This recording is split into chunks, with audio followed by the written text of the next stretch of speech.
Faly miarabantsika tsirairay avy indray tratry ty talata fa 5 ny volana jolay ity.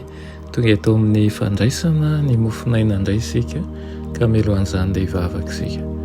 Ry Tompoandriamanitra eo mbola velom-pisaoranao izahay fa mbola meno tombonandro izay tombontona indray nafahanay mandray ny teninao. Mangataka aminao izahay mba mela amin'ny fahatsoana sy ny elokay fa tsy mendrika anao izahay. Misaotra anao Tompo manaiky andray anay fa tonga ho an'ny mpanota tokoa ianao fa tsy antsony marina fa ho an'ny mpanota mba hibebaka.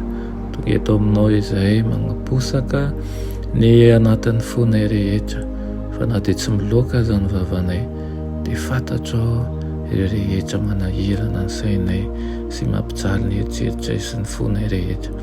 Angatahanay aminao dia mba niasanao ny fiainanay tsirairay avy, indrindra izay manaraka sy miaino izao fandarana izao, aminaran'i Jesosy, amen. Lohatenin'ny mofinainantsika androany dia manao hoe modely lehibe.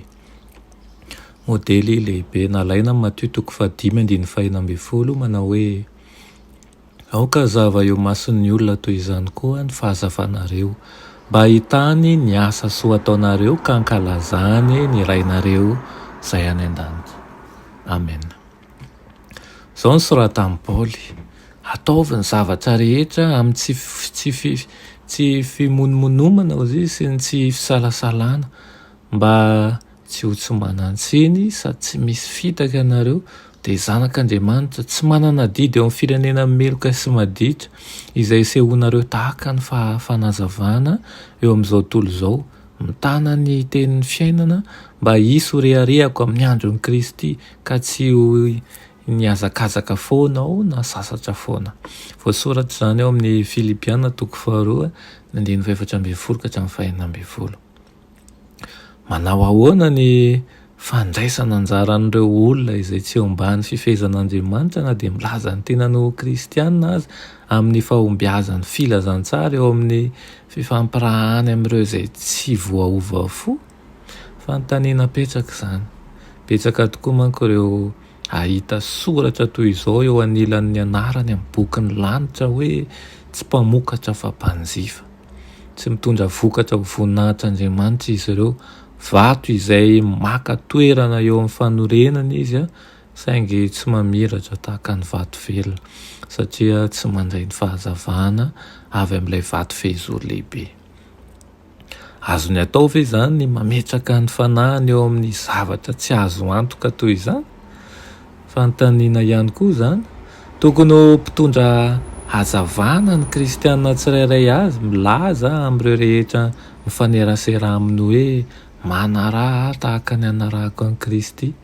Tokony ohatra amin'ny toe-panaharaka an'Andriamanitra izy ireo, maneho an'i Kristy amin'ny teny, amin'ny fanahy, amin'ny asa, amin'ny fifandraisany, amin'ny rahalahiny sy amin'ny vahiny. Mila maneho izy ireo fa ny asany dia dika mitovy amin'ilay asan'ilay modely lehibe, didiny Kristy amin'ny mpanaradia azy izany rehetra izany. Tokony asehony ny fambonian'ny fitsipiky ny lanitra eo amin'ny fitsipiky izao tontolo izao.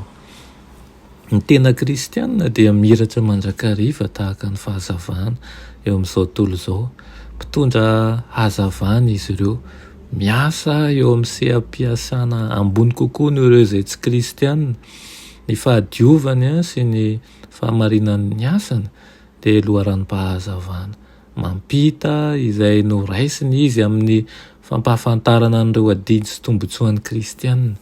Ny fitsipiky ny fanadiovana sy ny fananjatan'ny filazantsara dia entina eo amin'ny ambaratonga mpiainana tsirairay avy.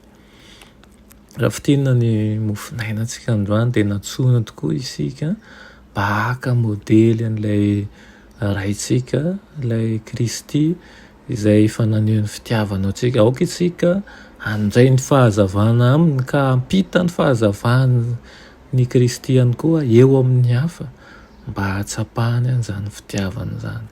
Tsy misy tanteraka isika kanefa raha milefitra eo ambany ao ambany fifehezan'i Kristy, eo ambany fitantanan'ilay mpamonjy atsika. Dia hainy tokoa ny manamboatra anao sy manao anao fitaovana mahomby entina hamonjena ny fanahy.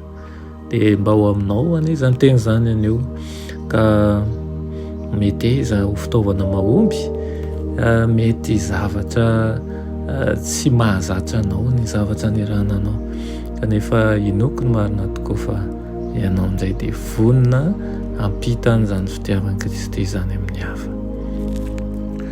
Rehairainay masina tsara indrindra izay an-danitra eo, misaotra anao ny amin'izany teninao izany amin'ity maraina ity.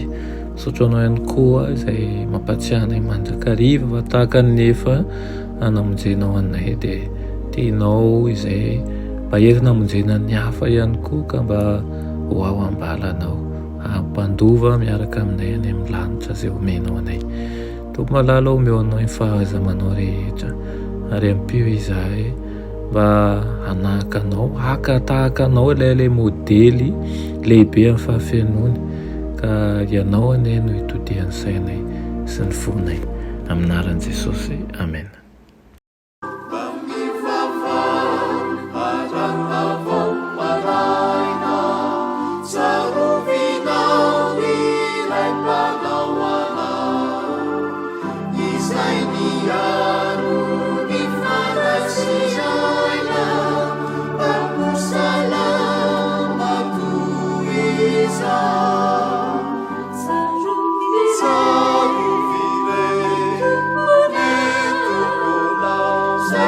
Yeah.